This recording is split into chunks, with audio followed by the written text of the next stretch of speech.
Hi guys and welcome to Mash Hacks. My name's Ben and today I'm super excited because we're going to be checking out the new Kegland G20 Glycol Chiller. I haven't played with it yet. I'm very excited to get my hands onto it and I thought I'd bring you guys along for the ride. Let's go check out how to get this guy set up, and by the end of today hopefully I'm going to have a cold crashed beer in my fermenter ready to go.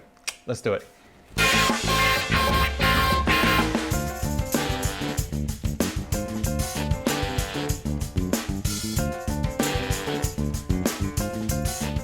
So the G20 Glycol Chiller here is designed to cool up to 2 fermenters, independently as well. They each get their own temperature probe and monitor, and they each have an input and an output into the glycol tank on the inside.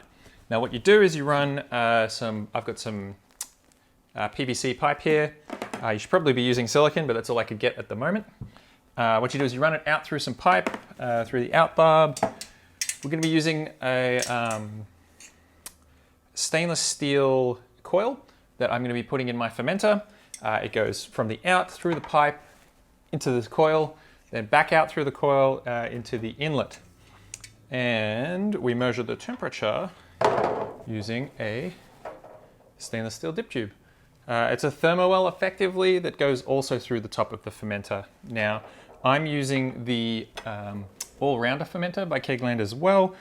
I've already got a brew in there at the moment, so I'm going to have to be careful about letting too much air into it. But effectively, I'm going to be altering the lid of that fermenter to support the coil and the dip tube.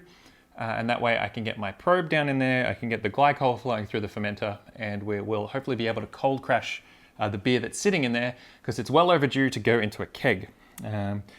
I might do the kegging in this video, might do it in a separate video, we'll see. But the aim of this video today is to get the glycol chiller up and running. We've got to do a leak test. I've got to check that the pumps work. I've got to check that everything, doesn't leak itself as well through the tubing. And once we're up and running, then we will go cold crash our fermenter. So first things first, let me get cleaned up and we'll do the leak test, just using some water. So what I've done is I've cut a couple of tubes here to fit the front, and that's so we can circulate the water through the in and outs of both sides. I've grabbed my power cable. I'm going to get my temperature probes and put them in as well. Let's do that quickly now, just because I don't know if it'll freak out if it doesn't have its probes in. And of course they're very tangled. Which side's which? 1 or 2? I don't know. Go with probe, I'll call that 2. Probe 1. You can sit down here, we can see how cold my house is, because I'm in Melbourne now and it's freezing. Really quick, the tank on the inside here, you fill up through the hole in the top. Now that tank, it looks a bit kind of confusing because you can just kind of see some pipes and some cables and various bits and pieces. You're like, are you sure you're supposed to just dump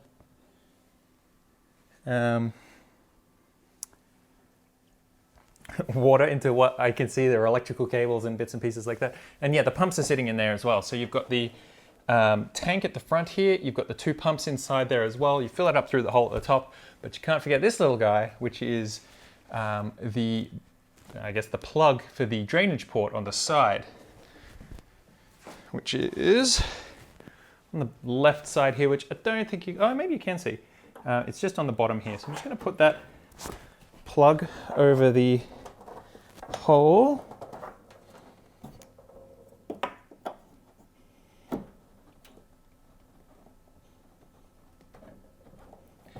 And I don't know how well that's going to keep the water in. I'm in my living room on there's a rug underneath me. It's mostly tiles though, so hopefully nothing leaks, but we'll see how we go. So what I'm going to do now is I'm going to get my jug, my 5-litre jug, and I'm going to pour some water into the tank to see if it leaks just by putting water in there without turning it on yet. So let's do that. All right, now the instructions say that you should be putting 17 litres of water in total. Looks like we've got, water volume of 18 litres written on the back. But let's see if I can do this without making too much of a mess.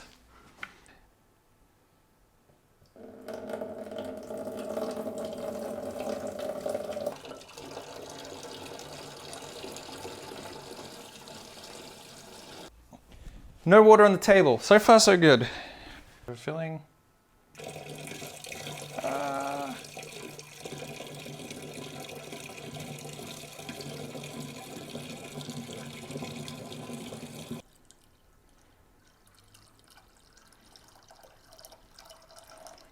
And there it is.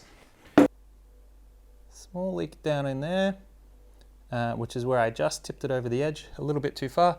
You can see a little bit of that water is obviously floating down through here as well. So I'm going to give it a couple minutes to dry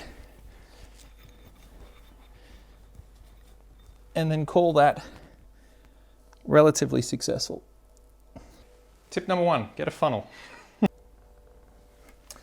Okay, yes, there are no leaks from just the tank sitting still. My output barb is good, there's no leaks there. The next thing I'm going to do is I've cut a couple of short lengths, probably 30-ish centimeters of some 10 mil ID tubing. And what I'm going to do is just connect each in and out to itself. And we're going to test the 2 pumps to make sure that they work. So step 1, it's unplugged currently. I've filled the tank with 17 liters of just water. And now I'm going to attach the hoses to the front. Now sliding these on, they're just barbs. It's fairly low pressure, so I'm not sure if I'm going to need any clamps, but we'll see when we flick the pumps on. They feel pretty snug. Maybe a touch loose, but no, they feel pretty snug actually. I'll give it that. I've got my probes in just so that it can get the real temperature, because what I'm going to do is, of course, set the temperature on each of the dials down to 2 degrees on the fronts, and that's just to kick in the pumps.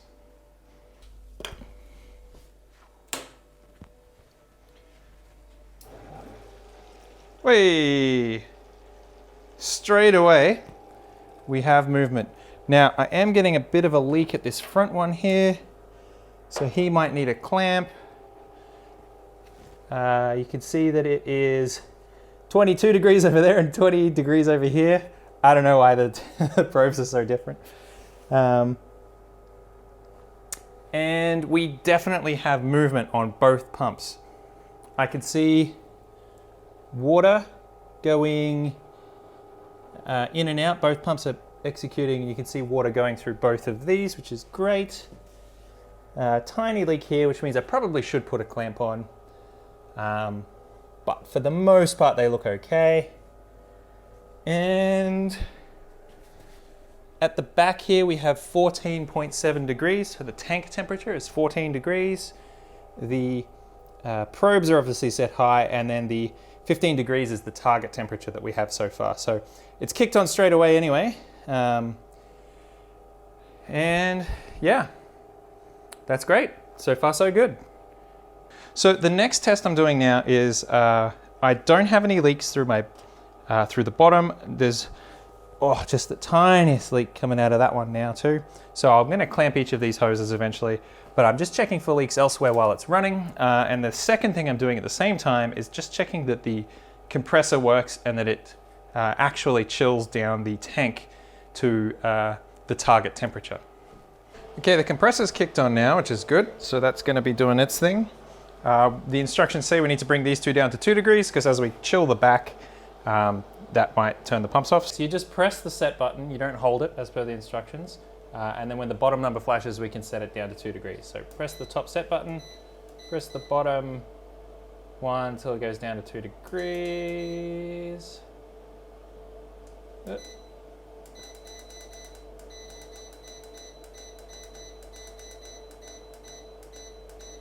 2 degrees, there we go. And she's set. Perfect, you can do the same over here.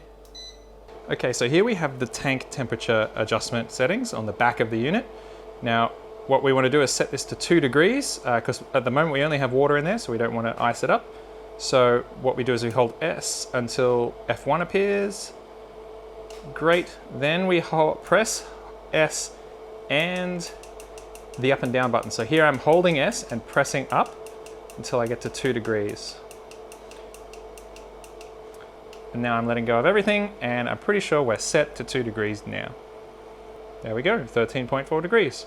We're in cooling mode, and I'm going to let this continue on. It was at 14 point something before, so it is coming down, which is good. And I'm going to let this continue on until it gets to roughly 2 degrees. Okay, it's the next day. I have my Pasito. Yesterday we got the tank.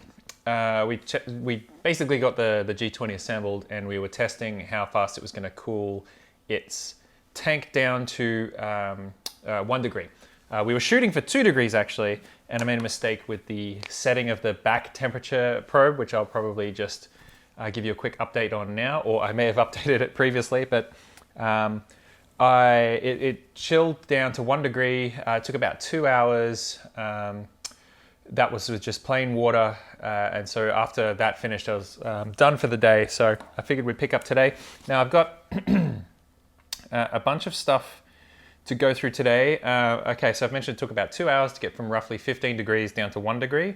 When we get it hooked up to the fermenter, I'm going to see how long it takes to chill the fermenter down to effectively 0. I think I'll try and shoot for 1 degree for the cold crash. So we'll do that, but where we're at right now in terms of getting set up is I'm going to start mixing up my glycol mixture. We need to get 17 liters of a 20% glycol solution. Now, the reason we've chosen 20 is because A, that's the guidance in the instructions. They have a little table that shows you kind of how far below 0 you can go based on how much glycol you add to your tank. We're shooting for 20% because it's recommended. That will get us down to roughly -8 degrees Celsius as the lowest we can go. That should be enough temperature, below 0 to cold crash our 2 fermenters at once if we wanted to, whilst not overloading the compressor. So if you go a higher percentage of glycol, you can get obviously lower temps, but that's more work for the chiller itself. And more work for the pumps. As the temperature gets lower, those pumps aren't rated. I think it's past 30% glycol solution, the instructions say, but I'm shooting for 20%. That will be good for our use case. So we're going to make our glycol mixture. We're going to put the machine in place. I think I'm just going to leave it in my kitchen for now. And we're going to start chilling that down to -8. While we're doing that, I'm going to go construct the lid. We need to put in our cask wedge, our temperature probe, and our stainless steel coil. So we've got plenty to do to that lid on the, I've got the Kegland all-rounder fermenter I'm using for this setup. It should be really cool. I'll get into that as well. And that's today, because we want to get our fermenter cold crashed. So what I'm going to do now is I'm going to drain the G20 of its water, and we will go and start making up our glycol solution.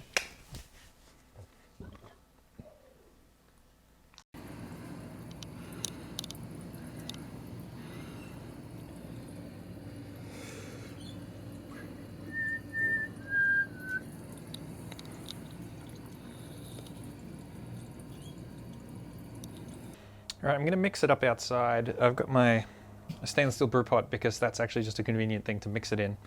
Now we're going to be doing 13.6 liters of water to 3.4 liters of glycol. That'll give us our 20% glycol solution for a total of 17 liters volume. So let me get filling up.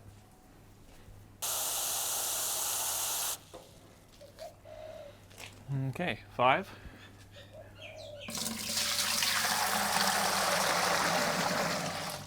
Right, that's 13.6.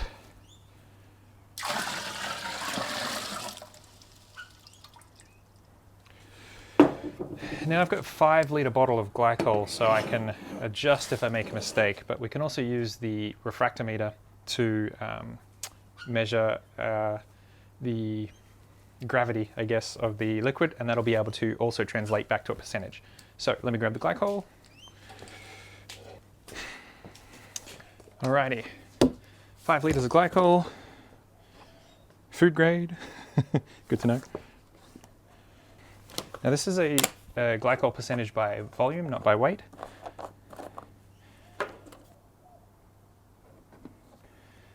Okay, there we go, 3.4. All right. Let's see if this works.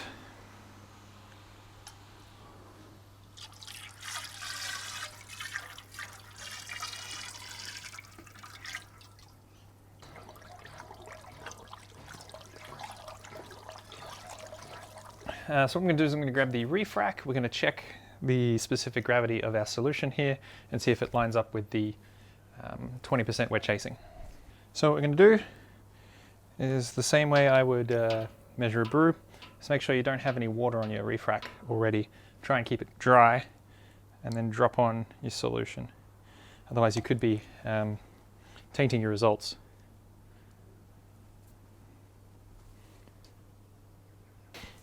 Okay, so we're actually chasing 0.15 and I'm getting 0.59. That is ridiculously wrong. But by volume, this should be 20%.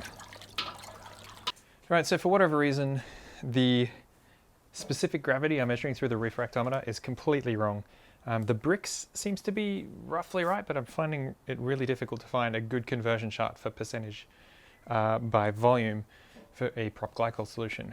Nonetheless, I know this is, the volumes I've mixed are the correct volumes, so I'm going to push ahead. I'm going to do the leak test using the glycol solution. So what I'm going to do is I'm going to pour the glycol solution out of this pot into the tank. We're going to fire it up and I'm going to connect it to the stainless steel coil just to make sure we don't have any leaks in our loop. So let's get that done. Let's go.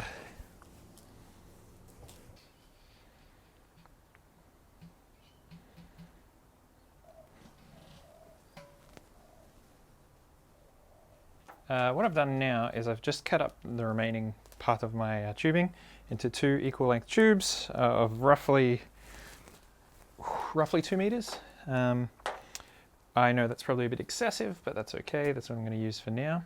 So I'm going to run out of the chiller through these, through the coil and back.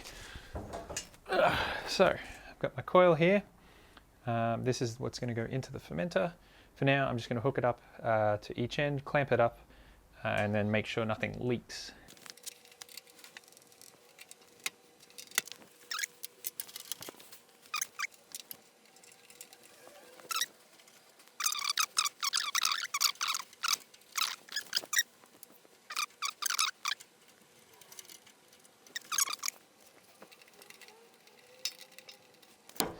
Okay, we are done. I'm now going to turn on the chiller, have the pump run through the coil and back into the tank and see how we go. Let's go look for some leaks.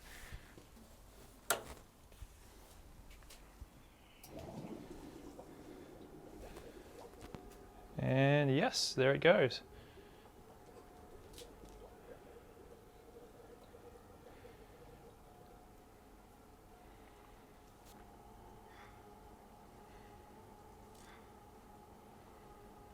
And I can't see any leaks, which is really good. All right, so it's time to take a look at the lid. So what I've got here is the original lid, and what you'll see is it comes with a couple of holes already pre-drilled and a couple of caps. Now one cap fits this little airlock on top, which is fantastic, so you can just plop him in, and there you've got just a standard fermenter top. But what you can do with these lids is you can also attach all the various other bits and pieces to them, because they are designed to be airtight, and actually they're designed to hold pressure too, so you could actually carbonate your beer inside the fermenter. And so what I'm going to be doing is taking, and you can see underneath there's a bunch of already kind of pre-placed holes, is I'm going to be drilling 2 holes for the stainless steel coil that I've got here that's going to go through that lid and then sit in the fermenter, and that's going to have the glycol go through it to cool down the fermenter. But I'm also going to be drilling a hole for this dip tube, or a Thermowell effectively, and it's sealed off on one end and it's open on the other, and I'm going to put a third hole in here to put the dip tube in. Now it comes with 2 holes already pre-drilled, and they should theoretically fit these carb caps Straight up, yes. Yes, yes, yes. That's what I'm after. Okay, so what we've got is 2 carbonation caps that can sit on top of there like that. Now what this will let me do is it'll let me get access through a barb on the bottom to inside the beer. And what I'm going to be doing is attaching this cask wedge, which is effectively just a little floaty stainless steel ball and some tube. And what that does is it lets us take out the beer through one of these ports, through some tube attached to our floaty ball.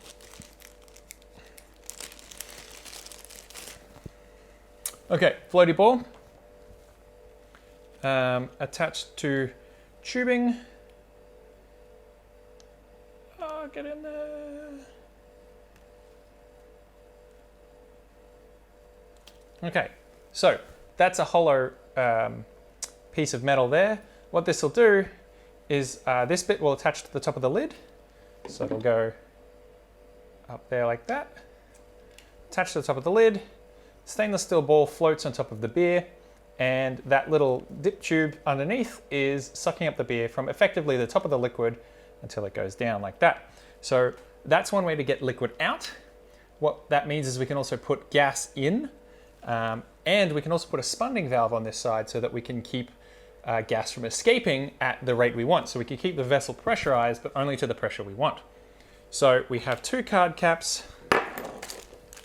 We have 2 holes for the coil. They have their own duo-tight fittings, so we're going to be drilling a 22mm hole, I'm pretty sure it is, or a couple of those for those. And then finally, I'm pretty sure it's a 12mm hole for the 1/4" Thermowell, which is this guy, and that's so we can put our temperature probe down inside the beer as well. And you can see from that that this is going to be a complicated little lid. So let's get started drilling some holes. I'm going to be using a step bit. It's a 10 to 30mm step bit. It cost me 20 bucks at Bunnings. I just nipped down and got it now because I forgot I would need it. But I'm going to be using this to drill the holes. You can see on the inside there's actually little dimples in the middle of the holes, or in the middle of the plastic here. And that's actually to center your drill bit so that you can more easily cut your holes. All right, so we want to do this. You know, you can't uncut the hole. So we want to check when we get close that we're at the correct step. So the first hole I'm going to do is the small hole. That way if I stuff it up, I can always keep going and make it bigger. So what we're doing is we're just making sure that the thread can fit through the hole that we drill.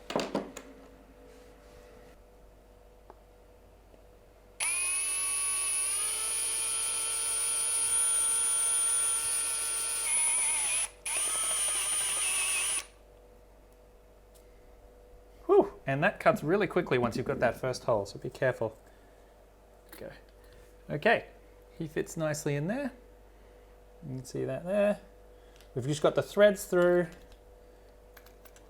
and that's seating nicely. Now, Key also recommends on his video that you just do a little bit of a chamfer on the top side to seat the O-ring because it's going to get put in from the top. So I'm just going to very lightly give this a chamfer.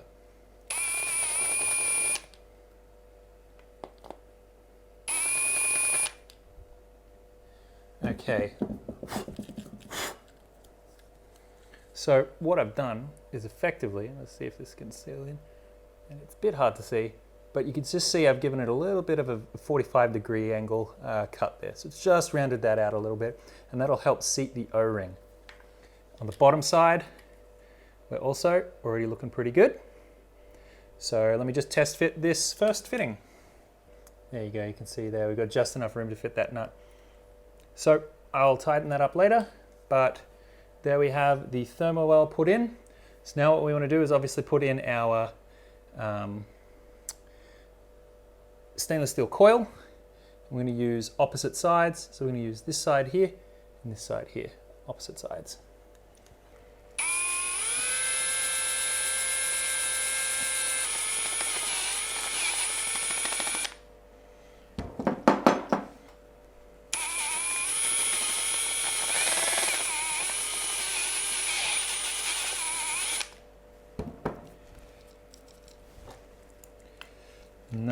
yet.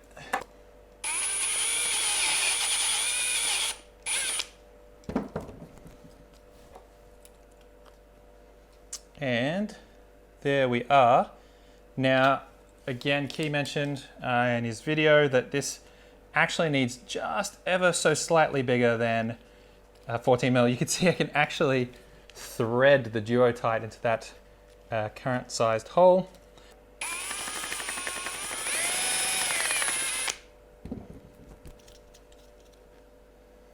Okay, there we go, and beautiful. That now seats nicely. The O-ring sits up against it, and we're looking good. That's 2 done, 1 more to go.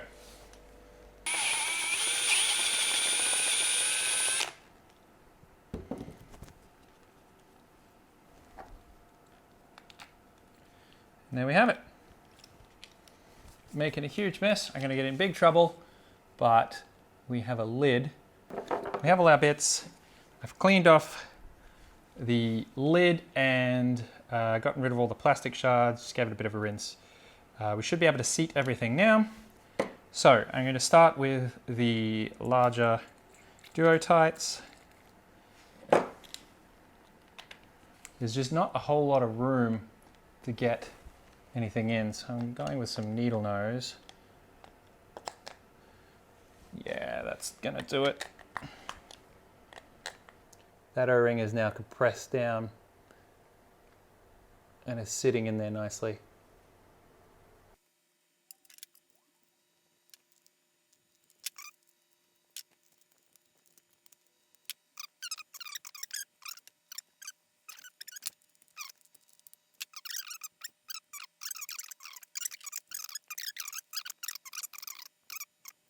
And that should do.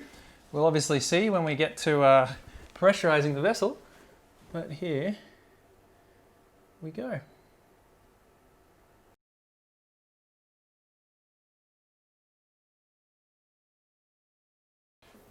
Right, next we're going to go attach all of this stuff to the actual fermenter itself. We have our lid, we've got all of our stainless bits. Now we just need to assemble the actual fermenter. Now I've already got a beer in there right now, so I've cleaned off the stainless steel. I've given everything a rinse. I'm now going to basically just push the stainless steel through the lid. You'll see that it sticks out quite a bit on the top, but we're going to have to just judge how deep to put it by eye for now, and then once we've transferred this beer out, we can adjust if we need to. But let's go do that now. Welcome back. We are now inside. I've put the stuff down where I'm going to leave it. It's going to be in this front bedroom here. I'm going to be able to cover up my fermenter with the towel. The G20 in the corner with plenty of clearance. It asks for at least 10 centimeters around the grill units at the back there, so I've done that. So what we're going to do now is fit the coil and the dip tube. Now, as you may notice, they give you a lot of length because this can effectively be put into some quite tall fermenters. To be honest, exactly where the coils meet the rim here, that looks to be pretty much the way it needs to go. So the actual fittings, I'm just going to push all the way down to the bottom and see if that works. And then with this guy, again, it's because we want to, and you can kind of move these up and down as you need.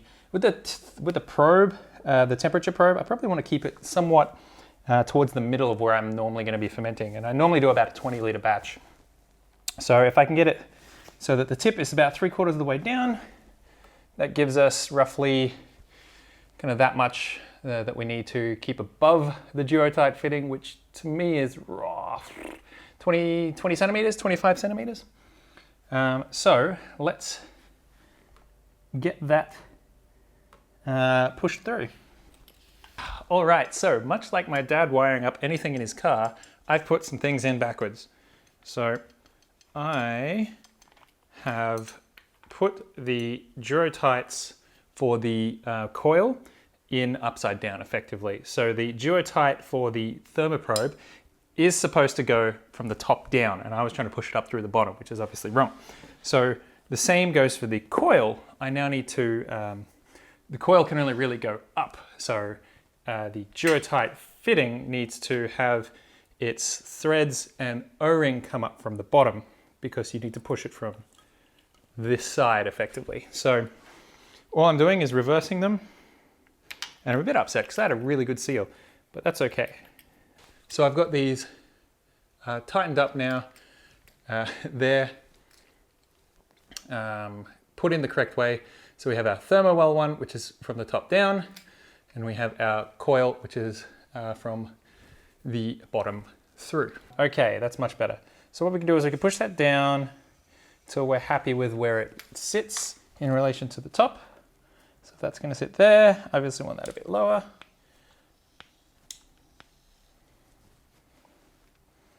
Okay, probably still a bit lower again.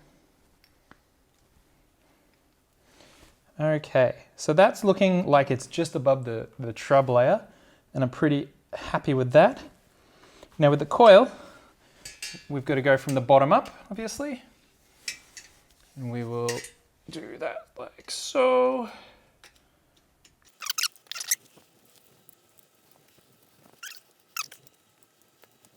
There we go. Okay. So these ones are a little bit more fiddly. That's all right. I think if you get them slightly off kilter with how far each one is in, it makes it a bit more difficult, but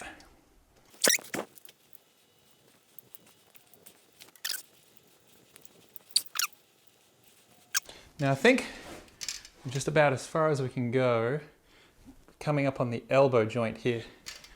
So it might have to do it. Still looking at a little touch and go. See if I can get some of this coil pulled back up through.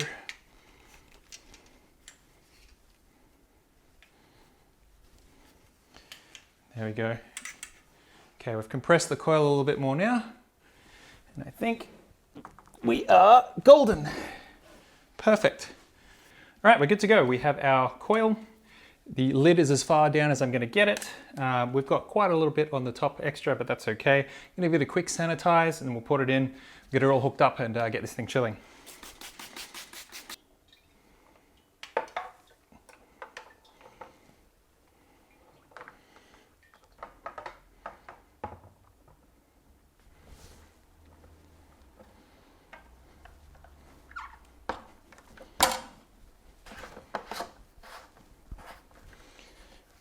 Whack my lid on, we're good to go. I'm going to go and hook up the temperature probe. I'm just going to drop him down there. I'm going to hook up the coils. We're going to see if this thing leaks. Hopefully it doesn't now that I'm on carpet. And let's get this thing cold crashed. All right, everyone, it's been 2 weeks since I've left this running. And I've actually, to be honest, had it on and off, but I just wanted to show you the chilling results. So what I might do is just move my very wet Menke towel out of the way. So a couple of thoughts I just wanted to tell you about in the last, having had this running for 2 weeks. One is it's pretty noisy. I don't know if you can hear that in the background. I'll get my little mic closer. So in terms of keeping it in here, it's probably a bit loud, and it actually echoes through the house. So it's a little bit loud to have inside, or at least anywhere near someone trying to sleep.